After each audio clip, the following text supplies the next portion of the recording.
যুক্তরাষ্ট্রের president Donald Trump ও দেশটির কংগ্রেসের মাধ্যমে বাংলাদেশের বিরুদ্ধে নিষেধাজ্ঞা আরোপের চেষ্টা চালানো হবে বলে জানিয়েছেন এক ভারতীয় আমেরিকান নেতা। আগামী বছর ডোনাল্ড ট্রাম্প ক্ষমতা গ্রহণের পরই বাংলাদেশের বিরুদ্ধে তার কাজ শুরু করবেন বলে জানিয়েছেন তিনি। ভারতীয় মার্কিন নেতা ডাক্তার ভারত বড়াই বার্তা সংস্থা পিটিআইকে জানান, নির্বাচনের আগে বাংলাদেশের সংখ্যালঘুদের ওপর নির্যাতনের অভিযোগ তুলে ডোনাল্ড ট্রাম্প যে পোস্ট দিয়েছিলেন সেটি তাদের উদ্বুদ্ধ করেছে। আর এ বিষয়টি কাজে লাগিয়েই বাংলাদেশের ওপর নিষেধাজ্ঞা দিতে তারা ট্রাম্পকে উদ্বুদ্ধ করার চেষ্টা করবেন। পিটিআইকে এই ভারতীয় আমেরিকান বলেছেন, বাংলাদেশে হিন্দু ও তাদের মন্দিরে হামলার ব্যাপারে ট্রাম্প সাহসী বিবৃতি দিয়েছেন। তিনি একজন সাহসী ব্যক্তি। যদি পরিস্থিতির উন্নতি না হয় তাহলে তিনি বাংলাদেশের বিরুদ্ধে অর্থনৈতিক নিষেধাজ্ঞার কথা চিন্তা করতে পারেন। বাংলাদেশের ওপর নিষেধাজ্ঞা দিতে ট্রাম্পের কাছে পৌঁছাতে ভারতীয় মার্কিনীরা সক্রিয়ভাবে কাজ করছে বলেও জানিয়েছেন তিনি। বিশেষ করে বাংলাদেশের তৈরি পোশাক খাতের ওপর নিষেধাজ্ঞা আরোপের চেষ্টা চালানো হবে বলেও ইঙ্গিত দিয়েছেন এই ব্যক্তি। তিনি বলেন, যদি তাদের তৈরি পোশাক রপ্তানি বন্ধ হয়ে যায়,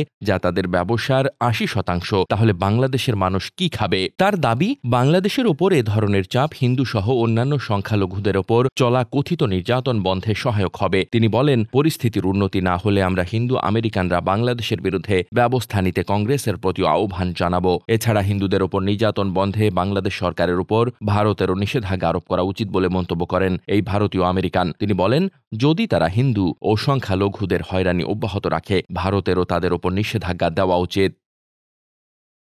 ডেস্ক রিপোর্ট, বার্তা বাজার।